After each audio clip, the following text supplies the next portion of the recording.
Buongiorno, buona domenica e benvenuti a questa prima edizione di TG Sicilia. I titoli del nostro telegiornale di oggi. Il corteo del Pride spacca la politica a Palermo e diventa un caso, scontro plateale tra il sindaco La Galla e il vice sindaco Carolina Marchi. A Catania il ministro per le imprese Adolfo Urso ha incontrato il sindaco trentino e i rappresentanti delle forze sociali e delle categorie produttive. Catania, dice, è già un modello di sviluppo. Sciopero dei netturbini concluso, ma a Catania di nuovo caos rifiuti. Il comune chiederà alla ditta il pagamento dei costi extra e delle penali per il disservizio. Il neosindaco, l'assessore Tomarchio chiede un cambio di passo e punta sulle nuove aree ecologiche. L'estate entra nel vivo, le isole Eolie tra le mete preferite dei viaggiatori che scelgono la Sicilia. La stagione del turismo si allunga e le prenotazioni arrivano fino a novembre. In tema di vacanze arrivano gli avvertimenti della Polizia Postale e Airbnb, diffuso un vademecum contro le truffe online sulle prenotazioni degli alloggi.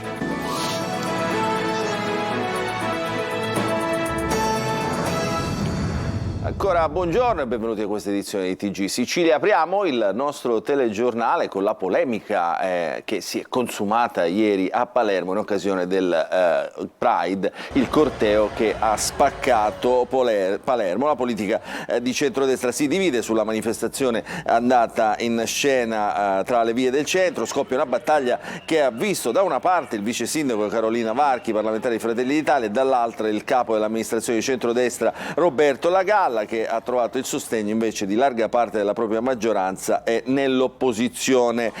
La materia del contendere appunto il patrocinio dato dal comune di Palermo all'iniziativa che secondo Carolina Marchi, vice sindaco, è stato inopportuno. La Marchi, a poche ore dall'inizio della parata, mentre il sindaco partecipava alla conferenza stampa in vista della sfilata pomeridiana, ha attaccato prendendo le distanze dalla manifestazione e dicendo non ha alcun senso concedere questi patrocini in manifestazioni che hanno una chiara connotazione politico-ideologica, schierandosi apertamente contro il governo nazionale, più in particolare difendendo la pratica, definendo la pratica aberrante della surrogazione di maternità.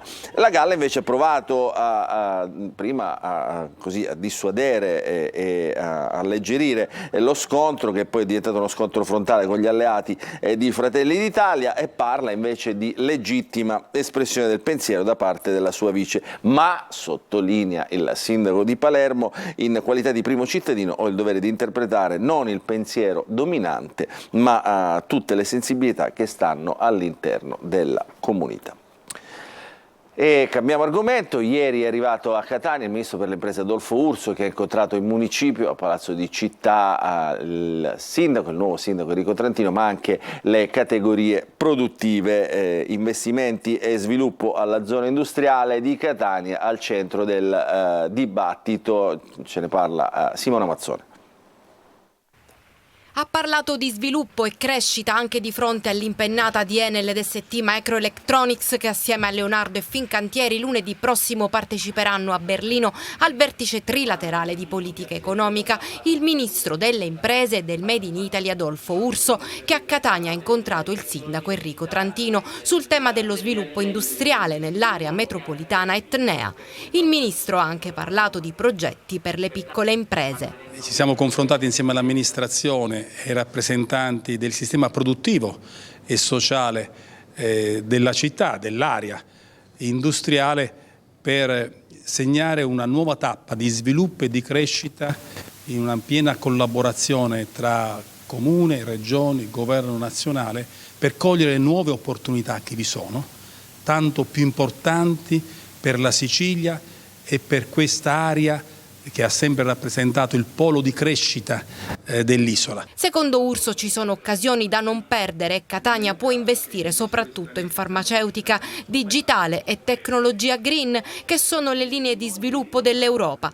Anche l'aeroporto per lo sviluppo turistico che può avere l'intera Sicilia. Il sindaco Trentino, che ha incontrato il ministro con i rappresentanti delle forze sociali e delle categorie produttive della città, ha rilanciato sulla programmazione 2021-2027. Quest'anno, secondo il primo cittadino occorre piuttosto che destinare risorse a pioggia alla Regione che vengano assegnate per eseguire e realizzare quelle ipotesi progettuali che sono già concrete.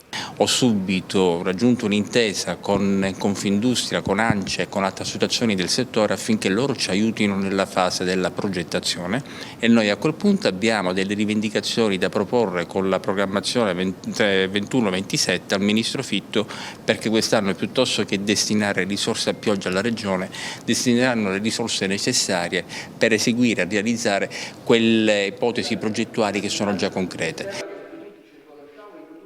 E poche ore prima che il sindaco incontrasse il ministro Urso, Catania è ripiombata nell'incubo dei rifiuti. Tutto questo a causa dello sciopero dei netturbini del consorzio Gema. Insorge l'amministrazione comunale, cioè adesso la ditta pagherà, però noi dobbiamo guardare anche avanti con progettualità. Il servizio di Tonino De Mana. Avrà ripercussioni lo sciopero degli operatori del consorzio Gema che, impegnati in una controversa vertenza, hanno deciso di incrociare le braccia lasciando il centro di Catania sommerso di rifiuti e sotto lo sguardo attonito dei turisti. Prima grana per il sindaco Trantino che dopo le scuse social la città è passato al contrattacco non condividendo lo sciopero e soprattutto le modalità che hanno portato al grave disservizio. Dalle parole passato subito ai fatti, chiedendo uno sforzo ad Ecocar e Super Eco che coprono i lotti nord e sud di provvedere alla pulizia sostituendosi alla ditta inadempiente ed intimando alla stessa Gema di adoperarsi per pulire la città. Alta la tensione, come alta è stata l'adesione allo sciopero, quasi l'80%, che sta costringendo le tre ditte ad un lavoro straordinario per rimuovere tonnellate di rifiuti. Dopo una riunione fiume conclusa alle 3 di notte, il servizio di raccolta è ripreso nell'Ottocentro. Nelle immagini i primi mezzi impegnati all'alba in piazza Eroi d'Ungheria ed in viale Mario Rapisardi, dove qualcuno ha pensato anche di incendiare i cumuli di spazzatura. Battesimo del fuoco per il neoassessore comunale all'ecologia Salvo Tomarchio. Ovviamente il costo extra di questa operazione non può che essere imputato alla ditta inadempiente, unitamente alle penali previste da capitolato. Userei del pugno duro contro Gema? Ma guardi, non è una questione di pugno duro, cioè noi non vogliamo lanciare il segnale che siano arrivati gli sceriffi di Nottingham perché non è questo l'obiettivo. L'obiettivo è avere una città normale. Risolta l'ennesima grana si cerca di guardare avanti. Nel breve medio termine è chiaro che qualcosa può essere migliorato. Come? I 4 centri di raccolta in costruzione sono fondamentali. Stiamo facendo i salti mortali anche in dialogo, grazie anche all'intervento del Presidente Schifani con il Ministro Pichetto Fratin, perché siamo in graduatoria per altri 6 centri di raccolta. Qualora Catania arrivasse da qui a un anno a 12 centri di raccolta significherebbe un centro ogni 25.000 abitanti. Immaginiamo microaree, microzone in cui sperimentare una raccolta che preveda dei premi, delle premialità per chi differenzia. Premialità per chi differenzia, ma anche stanare chi invece deturpa la città. Non c'è dubbio assolutamente che, porto l'esempio di stamattina, con persone che abbandonano un divano in piena via San Giuliano, francamente credo che a poco valgano le parole e le premialità. Un divano in pieno centro, il soggiorno a Catania, rischia di trasformarsi in un mortificante tour tra rifiuti piccoli, grandi ed ingombranti. Restiamo in qualche modo nell'ambito della politica perché ci spostiamo a Palermo dove scoppia il caso Gianfranco Miccichè che prende le distanze da Forza Italia ormai da mesi e si prepara a lasciare gli azzurri, almeno queste sono le voci insistenti da Palazzo dei Normanni, anche se il diretto interessato comunque smentisce, poi questo diciamo, si aggiunge ad altri rebus che in queste settimane hanno animato gli scontri nella maggioranza e quindi nella politica siciliana. Il servizio è di Manlio Viola. Gianfranco Miccichè lascia Forza Italia. La voce si fa sempre più insistente, ma Radio Palazzo è confusa e lo dà in movimento una volta verso un'area di sinistra, un'altra volta verso Cateno De Luca. È l'ultimo giallo della politica siciliana, visto che alle voci risponde quasi a notte fonda proprio Gianfranco Miccichè con una nota ufficiale. È una fake news, dice, una cosa che non avverrà mai. Forza Italia è la mia casa che io ho fondato, toglietevelo dalla testa che io lasci. Scrive l'ex presidente dell'Arse. Le parole sono le stesse di sempre, il percorso corso politico invece è ancora un mistero. Dopo un paio di mesi di silenzio, Miccichè è tornato a parlare soltanto dopo la morte di Silvio Berlusconi. La riapparizione è stata la denuncia del GPS trovato sull'auto usata proprio da Miccichè. Qualcuno mi segue? Voglio sapere chi e perché, aveva detto senza mezzi termini l'ex coordinatore di Forza Italia, presentando denuncia alla polizia e interrogazioni. Poi la settimana difficile della politica siciliana, con l'Ars che si ferma in piena notte quando il presidente Schifani minaccia le dimissioni se sarà messo ai voti un provvedimento su Taormina Arte. Una minaccia smentita dall'assessore Scarpinato di Fratelli d'Italia, che conferma però che si lavora alla ricerca di soluzioni allo scontro fra la fondazione e il controllo concesso alla regione, nonché il sindaco di Taormina Cateno De Luca dall'altro lato, che è anche uno dei leader dell'opposizione all'Ars. In questo clima, a rinvigorire le voci che girano da tempo, era stata la telefonata fra Cateno De Luca durante la diretta Facebook 2 giorni fa e proprio Gianfranco Miccichè, una telefonata nella quale l'ex presidente dell'Ars dava ragione al sindaco di Taormina in guerra aperta con Tao Arte. E allora io potete sapere tutti i 1500 che considero Cateno una persona intelligente. Io mi considero pure tale, una persona intelligente. In politica, specialmente qua in Sicilia, di persone intelligenti ne vedo veramente poche, e per cui il fatto che sia importante, utile e necessario che tra me e Cateno ci sia un rapporto è un fatto assolutamente utile alla Sicilia, alla nostra parte politica, a tutti voi che ci ascoltate, che ascoltate lui. Poi lui è un pazzo, ma è uno bravissimo, per questo non ci possono essere dubbi. Io, tutti quelli che mi chiedono sempre ma De Luca com'è? Dico pazzo come una scimmia, ma bravissimo. Guarda, stai facendo impazzire tutti qua, tutti Miccichè forever, guarda, incredibile. Lo stesso De Luca ricordava poi come la collaborazione con Miccichè non fosse una novità, ma per questa suggestiva ipotesi un De Luca Miccichè appare veramente improbabile, troppi galli nello stesso pollaio. Adesso cambiamo decisamente argomento, siamo ormai entrati nel vivo dell'estate, finalmente anche la stagione turistica può decollare. Tra le mete preferite dei siciliani e dei turisti, anche di quelli stranieri, ci sono le isole Eolie, dove da un po' di anni la stagione, complice anche il meteo, si è allungata sino ad ottobre-novembre. Il servizio. Volevamo staccare un attimo dalla vita lavorativa per 2 giorni. Una valigia leggera, un biglietto per l'aliscafo e via, destinazione Eolie, dove il tempo è sospeso e l'estate è finalmente entrata nel vivo. Qui siamo a Salina, la più verde e rigogliosa delle 7 sorelle del Tirreno, le isole Eolie. È un'isola che proprio ti permette di vivere una vita lenta, cioè proprio rilassante. Dall'altro lato dell'isola proprio un tramonto bellissimo. I turisti americani ne rimangono affascinati. I mean, look around, it's incredible.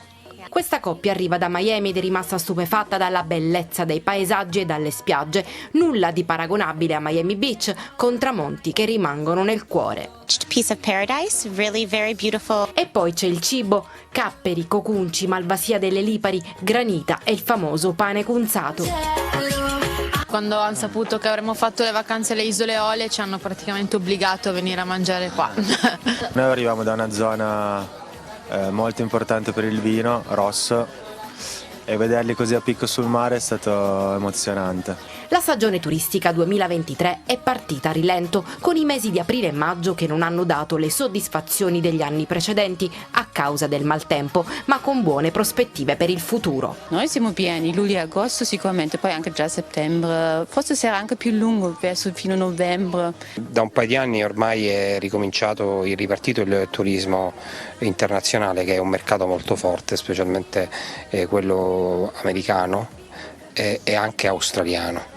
Pertanto si ritiene che la stagione possa anche allungarsi quest'anno, anche perché tendenzialmente ormai ottobre è diventato un mese in cui si continua a fare buon turismo alle isole Eolie, specialmente a Salina.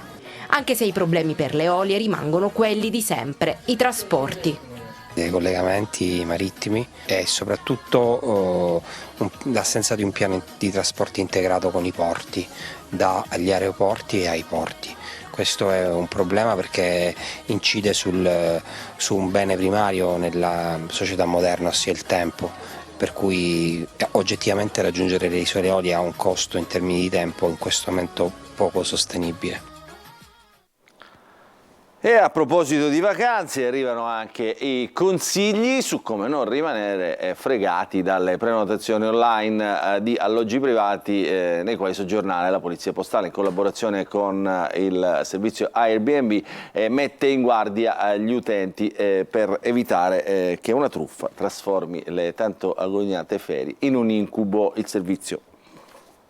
Estate, tempo di vacanze, ma anche di truffe, soprattutto per chi cerca un alloggio su internet. Per evitare che la tanto agognata vacanza si trasformi in un incubo, la Polizia Postale, in collaborazione con Airbnb, ha avviato una campagna per aiutare i meno esperti a riconoscere e stare alla larga dai tentativi di raggiro più diffusi, individuando i profili più comuni dei truffatori e i consigli per smascherarli. Testimonial dell'iniziativa il guru della comunicazione digitale Marco Camisani Calzolari. Occhio agli affari, anche quest'anno noi ci rivolgiamo agli utenti meno esperti, a coloro che vogliono fare un affare per una casa vacanze. Airbnb, ricorda la Polizia Postale, non è un'agenzia immobiliare, ma un portale di intermediazione tra host e guest, che garantisce però alcune protezioni in caso di truffe. Attenzione quindi a chi propone di lasciare il portale per accordarsi privatamente tramite bonifico con la promessa di uno sconto, oppure al proprietario che finge di essere all'estero. Mai fare bonifici, mai uscire fuori dalle piattaforme, mai avviare delle comunicazioni dirette con chi fuori chiaramente dalle piattaforme, ad esempio tramite WhatsApp, tramite mail, direttamente con chi ci offre il bene o il servizio. E infine attenzione agli alloggi esca. Gli alloggi esca sono alloggi inesistenti. Delle immagini, dei video costruiti apposta adatte dai truffatori per attirare l'attenzione delle vittime. Il sito con le immagini, le foto non esiste e la vittima cade allettato dall'estrema convenienza del prezzo applicato. Nella migliore delle ipotesi viene chiesto all'utente un cambio di sistemazione, ovviamente non all'altezza di quella prenotata. Nella peggiore, l'alloggio per una vacanza da sogno non esiste. Su questo punto intervengono anche le associazioni di categoria. Fare un incrocio semplice tra l'indirizzo e le foto esterne di quell'immobile con Google Maps, che ti permette oggi con una dimensione a 3D addirittura di vedere se effettivamente quello che ti propongono è una pinocchiata oppure è vero. Dovrebbe mettere in allarme anche un prezzo troppo competitivo per la settimana di Ferragosto, per esempio, descrizioni dell'alloggio particolarmente vaghe, la totale mancanza di recensioni o un profilo utente creato soltanto da pochi giorni. E ora seguite i consigli della Polizia Postale di Airbnb per non ritrovarvi poi nel mezzo di una truffa. Noi ci fermiamo intanto per una piccola pausa, poi ritorniamo con lo sport.